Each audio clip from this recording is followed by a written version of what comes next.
Salut à tous, j'espère que vous allez bien. On est parti aujourd'hui pour une nouvelle vidéo d'analyse technique sur les cryptos. On va parler bien évidemment du Bitcoin, de l'Ethereum, de 2-3 autres cryptos. Donc le SUI, le SOL, c'est deux crypto-monnaies dans lesquelles je suis en position. Et on va essayer de faire un petit live demain ou quelque chose comme ça pour vraiment rechecker plein de cryptos et voir lesquels on peut essayer de trader. Parce qu'à mon avis, on doit avoir des setups assez intéressants sur les alts. Étant donné que le Bitcoin a pump, mais maintenant il latéralise, l'Ethereum est en train de pumper, pourquoi pas essayer de rentrer sur 2-3 alts. Parce qu'à mon avis, les capitaux, comme je vous ai dit, ça ruisselle, ça passe du Bitcoin à l'Ethereum et de l'Ethereum aux altcoins. Donc je pense que les altcoins peuvent avoir quand même des jolis jours devant eux. Donc je pense que ça peut être assez intéressant. J'espère que cette vidéo vous plaira. On est parti. Crypto, million. Crypto, million. Crypto, million. Alors, avant de commencer, je tenais quand même à vous dire, faites attention, on a de nouveau des fundings assez élevés sur les alts. Il y a 2 secondes, je disais que pourquoi pas essayer de trouver des setups.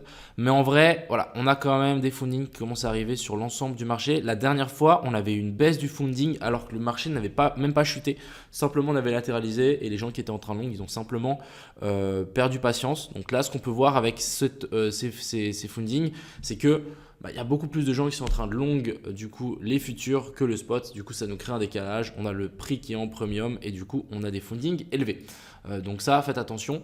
Et ensuite ici, on a un Giga Chad qui vient de poser je ne sais pas combien de millions sur le BTC. Ici, on le voit, un Shacklin, c'est son ordre. Donc il a commencé à les placer ce matin juste après 6 heures.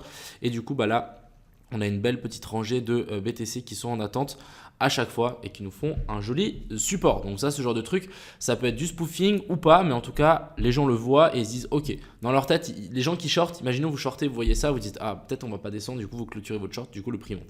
Ça peut être aussi de la manipulation, donc affaire à suivre. Du côté du BTC, je vous avais parlé du petit setup. Alors, si je retrouve la chart, moi je pense qu'elle est là. Ouais, je vous avais parlé de ce setup hier.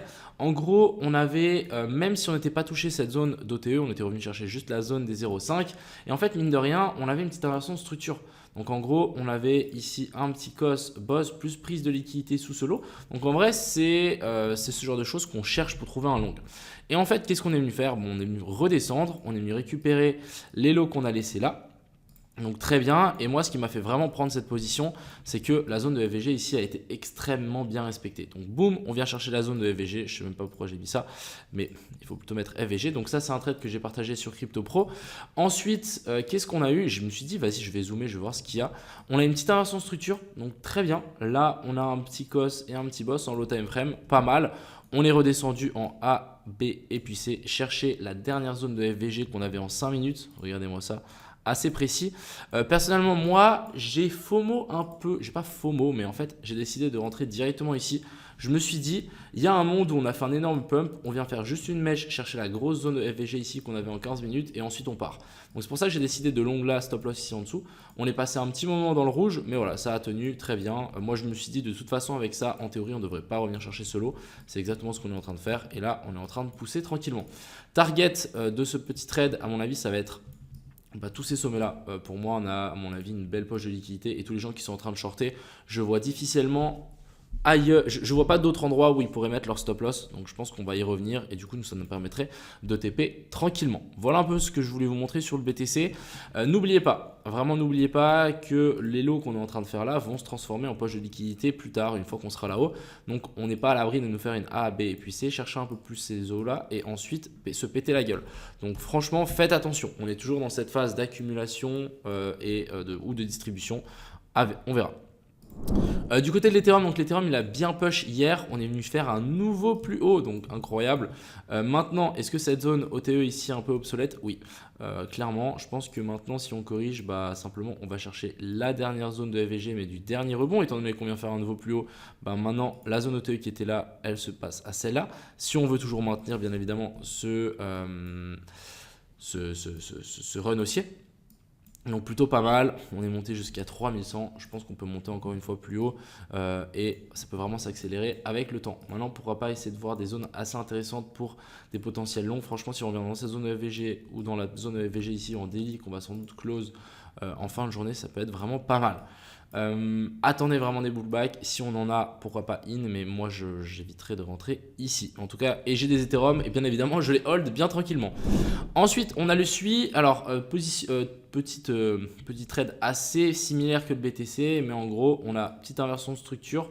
Ici, on avait une très belle accumulation d'élo. C'est très propre. On revient chercher la zone OTE. On vient aussi chercher la dernière zone de FVG qu'on avait laissée ici en H1. Très bien, j'ai décidé de rentrer là. Stop loss ici en dessous.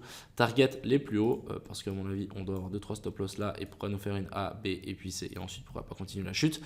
Target ici, ce serait l'objectif. Continuons avec le Solana. Je suis toujours en position sur ce Solana. Il n'a pas changé. Je vous avais dit qu'on pouvait potentiellement revenir chercher les lots qu'on avait laissés là. Un peu comme le SUI finalement, avec la petite inversion structure dans la zone OTE. Personnellement, je n'ai pas du tout déplacé mon stop loss à break-even. Je vous avais dit qu'il y avait de fortes chances qu'on y revienne. On y est revenu. Maintenant, on veut s'attendre à une extension. On veut un mouvement impulsif, étant donné que là, tout est haussier. On a la petite inversion structure, prise de liquidité. Donc, on peut même imaginer ici accumulation, manipulation et maintenant on veut la phase d'extension. Donc, ça devrait aller assez vite et assez fort. On va faire un petit tour sur le Inspect. Ça fait assez longtemps que j'ai pas été le voir et vous savez que j'en ai pas mal. Donc, qu'est-ce qu'on a sur ces Inspect? On avait une petite inversion structure, donc j'aime bien. Toujours en train de faire des bottoms en U, c'est quelque chose qui est plutôt bullish. Ici, on a fait une petite inversion structure, correction ici en ABC, on vient chercher la zone OTE, on est passé sous ces lows. Donc franchement, là, moi, je vais m'attendre vraiment à un full send du Inspect. C'est pour ça que je hold vraiment beaucoup ce coin. Là, je vais vraiment m'attendre, à mon avis, à un full send. Donc on verra bien ce que ça donnera, mais à mon avis, ça peut partir assez fort. Donc voilà, on a fait un petit tour. On va finir bien évidemment par le BTC. On va essayer de le surveiller. Je pense vraiment qu'on peut push un petit peu plus haut. Pour le moment, le trade se passe plutôt bien. J'espère que cette vidéo vous a plu. J'espère que vous apprenez des choses avec mes vidéos. N'hésitez pas à me faire des retours constructifs, etc.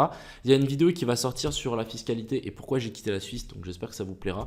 Et puis, je vous souhaite à tous une excellente soirée. C'était Crypto Million. Ciao.